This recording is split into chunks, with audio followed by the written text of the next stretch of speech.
How to use Claude AI on mobile. To use Claude AI on mobile, it is very simple. Just make sure to stick with me till the end. First of all, open up your Play Store and simply search for the Claude AI application. And when you do that, you can download the Claude application and open it up.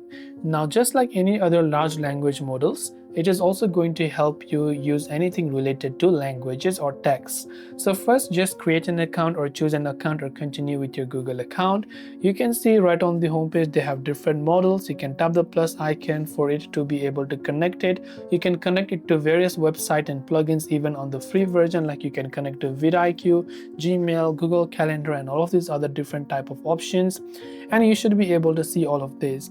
Now you can also go to settings and you should be able to find all the profile and upgrade option. If you want to upgrade Claude AI, you can choose to upgrade it as well. This way you can use Claude AI on mobile. Hope this video helped you out. If you have got any further questions, feel free to leave them down below.